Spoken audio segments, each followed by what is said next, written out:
정부와 미디어는 말합니다. 물가 상승률이 이제 안정되고 있습니다. 라고요. 하지만 여러분의 지갑은 정직하게 말하고 있지 않습니까? 나는 왜 더 가난해지는 것 같지? 월급은 오르지 않는데 장바구니 물가는 매달 천정부지로 치솟고 집값은 잡힐 듯 잡히지 않습니다.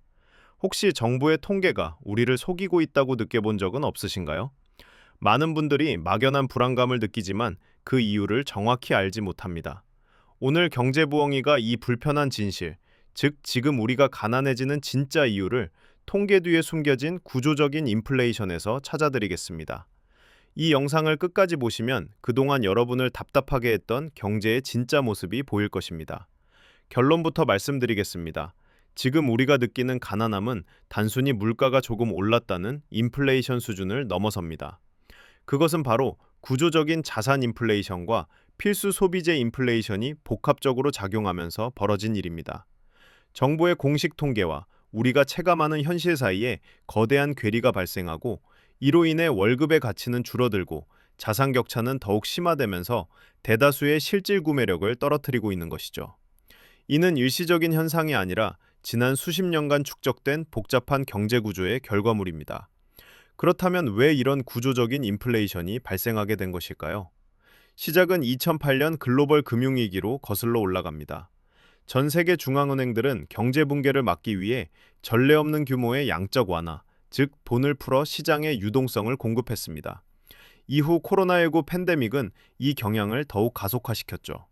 각국 정부는 팬데믹 충격을 완화하기 위해 막대한 재정 지출을 쏟아부었고 중앙은행들은 다시 한번 대규모 유동성을 공급했습니다.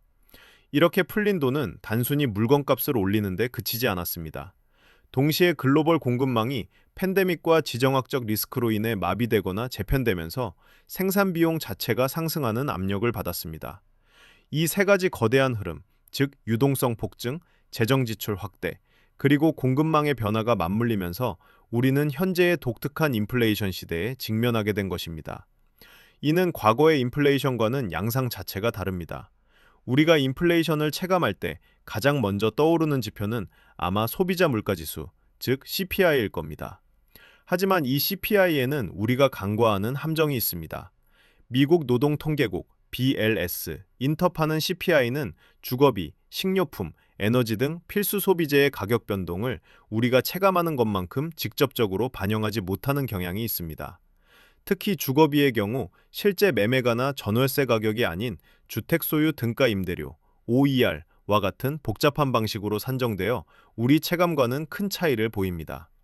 또한 CPI 측정 방식은 시간이 지나면서 여러 번 변경되었고 품목별 가중치도 조정됩니다. 예를 들어 과거에는 필수적이었던 일부 품목의 가중치가 줄어들고 상대적으로 변동성이 큰 다른 품목들이 추가되면서 전체 물가 상승률이 실제보다 낮게 느껴지도록 만드는 착시 효과를 주기도 합니다. 이는 통계적으로는 물가가 안정된 것처럼 보일지라도 매일 장을 보고 월세를 내는 대다수 월급쟁이들은 실질 구매력 하락을 직접적으로 경험하는 이유가 됩니다. 즉 평균적인 물가와 내가 사는 물가는 완전히 다른 세상의 이야기가 된 것입니다. 또 다른 중요한 축은 바로 자산 인플레이션입니다. 지난 수십 년간 이어진 저금리 기조와 팬데믹 이후의 막대한 유동성 공급은 시중에 풍부한 돈이 생산적인 투자로만 흐르지 않게 만들었습니다. 대신 이 돈은 주식, 부동산, 가상자산 등 이른바 자산시장으로 집중적으로 흘러들어갔습니다. 그 결과 자산 가격은 기업의 실적이나 국가 경제 성장률 이상의 속도로 상승하는 기현상이 발생했습니다. 문제는 이 자산 인플레이션의 수혜가 자산을 이미 보유하고 있던 소수에게 집중된다는 점입니다. 월급을 모아 자산을 형성하려던 대다수의 젊은 세대와 무주택자들은 급등하는 자산 가격 앞에서 좌절감을 맛볼 수밖에 없습니다. 월급은 제자리 걸음인데 내 집 마련의 꿈은 점점 더 멀어지고 계층 상승의 사다리는 사라지는 것처럼 느껴지는 것이죠. 이는 단순히 주머니 사정이 어려워지는 것을 넘어 사회 전체의 부의 격차를 심화시키고 양극화를 초래하는 가장 강력한 구조적 원인으로 작용하고 있습니다. 그렇다면 이런 구조적인 인플레이션은 쉽게 해결될 수 있을까요? 안타깝게도 답은 아니오입니다. 이 구조적 문제를 해결하기 위해서는 몇 가지 거대한 변화가 필요합니다. 첫째, 중앙은행이 인플레이션을 잡기 위해 고통스러울 정도의 통화 긴축을 지속해야 합니다. 하지만 이는 경기 침체와 높은 실업률을 야기할 수 있어 정치적으로 큰 부담이 따릅니다. 둘째, 정부는 인플레이션을 유발하는 과도한 재정 지출을 대폭 줄여야 합니다. 그러나 이 역시 국민들의 복지와 경제 성장에 대한 기대를 저해할 수 있어 쉽지 않은 선택입니다. 셋째, 글로벌 공급망의 근본적인 재편이 필요합니다. 이는 단기적인 노력이 아닌 수십 년에 걸친 복잡한 국제 협력과 투자를 필요로 하는 문제입니다. 이처럼 통화 정책, 재정 정책, 그리고 국제 공급망이라는 세 가지 거대한 축은 모두 쉽게 움직일 수 없는 거대한 이해관계와 정치적, 경제적 충격을 수반하기 때문에 우리가 직면한 인플레이션 구조는 단시간 내에 바뀌기 어렵습니다. 따라서 대다수의 개인은 자신이 통제할 수 없는 거대한 흐름 속에서 스스로 통제 가능한 영역에 집중하는 지혜가 필요합니다.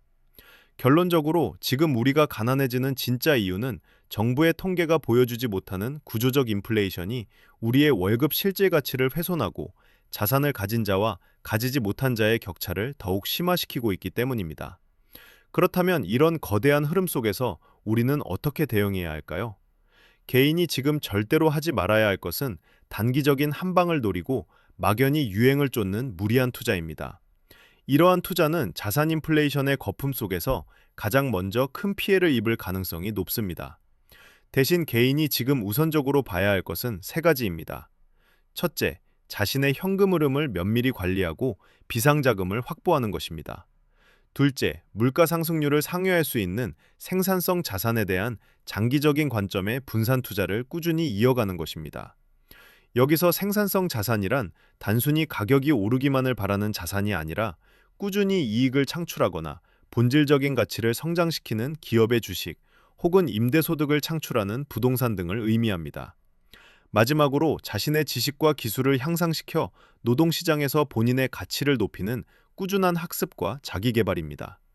결국 우리가 통제할 수 없는 거대한 구조의 변화를 기다리기보다 스스로의 경제적 주체성을 강화하는 것이 현명한 대응 방안이 될 것입니다.